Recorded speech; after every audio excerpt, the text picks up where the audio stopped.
Halo anak-anak semua, salam sehat dan bahagia.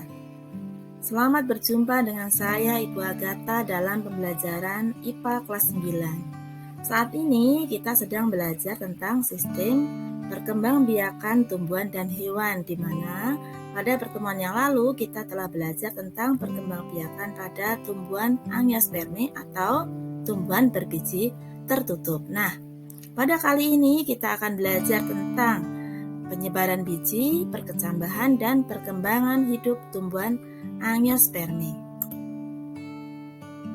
Pernahkah kamu menemukan tumbuhan yang tempat tumbuhnya jauh dari induknya?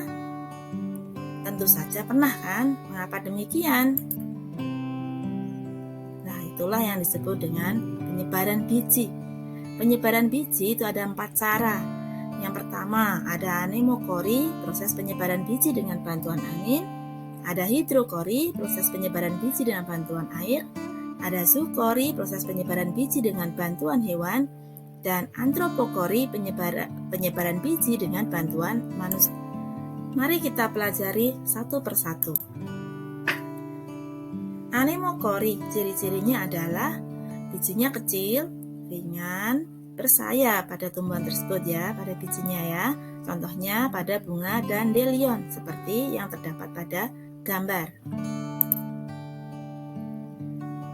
Hidrokori, ciri-cirinya adalah tumbuhan tersebut hidupnya di dekat daerah perairan, misalnya di pantai ataupun tumbuhan yang hidup di air, contohnya pohon kelapa dan bakau.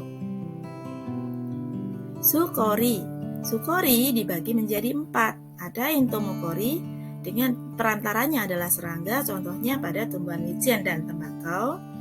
Chiropterokori, perantaranya adalah kelelawar, contohnya adalah pada tumbuhan jambu biji dan pepaya. Yang ketiga, ornitokori, perantaranya adalah burung, contohnya pada tumbuhan beringin dan benalu. Lalu yang terakhir, mamokori, perantaranya adalah mamalia, contohnya adalah hewan luwak yang membantu dalam proses penyebaran biji kopi. Antropokori. Proses penyebaran dengan cara ini dapat terjadi secara sengaja ataupun tidak sengaja.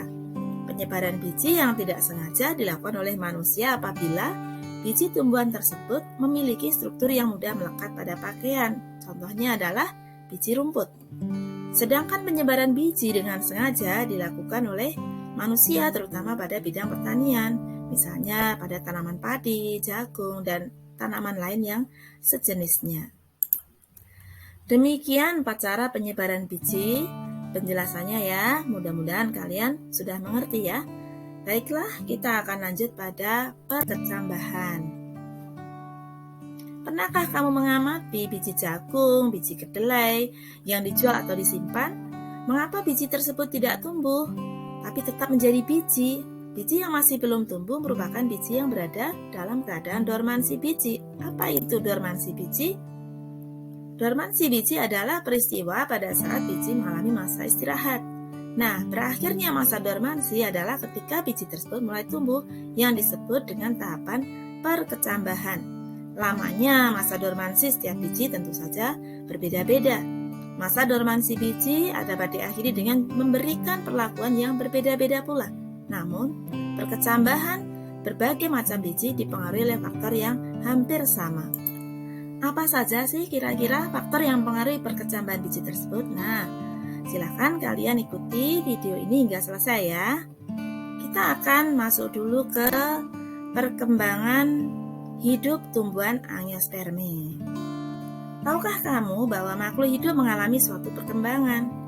Tumbuhan mengalami perkembangan hidup yang dimulai ketika inti sel kelamin jantan dan betinanya bersatu membentuk sigot. Selanjutnya tumbuh dan berkembang menjadi tumbuhan dewasa.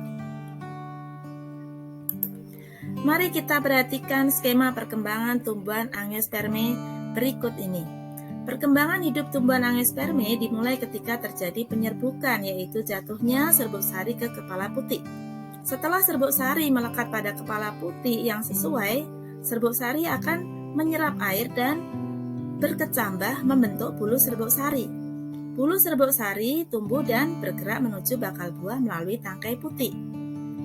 Inti sel generatif di dalam bulu serbuk sari akan membelah menjadi dua. Dua inti sel generatif akan berkembang menjadi dua inti sel sperma. Satu inti sel vegetatif berperan menjadi penuntun gerak tumbuh bulu serbuk sari menuju bakal biji. Satu inti sel sperma membuahi satu inti sel telur membentuk sigot, dan satu lainnya membuahi inti kandung lembaga membentuk endosperma atau cadangan makanan. Setelah pembuahan, bakal biji berkembang menjadi biji, sedangkan bakal buah berkembang menjadi buah yang menyelubungi biji.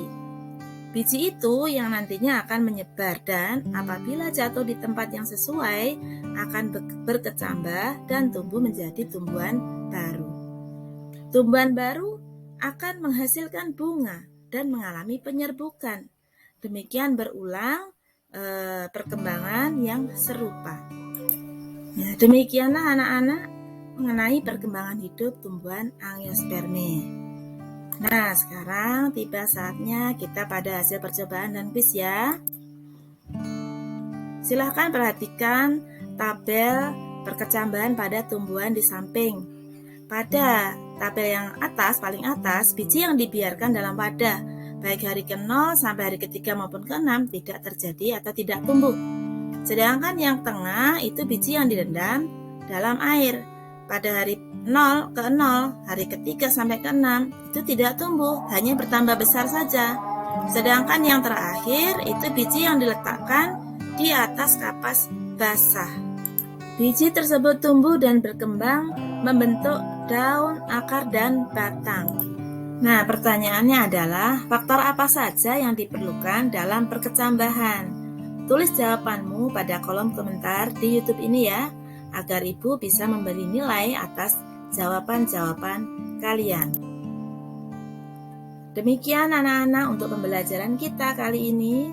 Tetap semangat, tetap sehat. Jangan lupa selalu terapkan protokol kesehatan dimanapun. Terima kasih dan sampai jumpa di materi selanjutnya.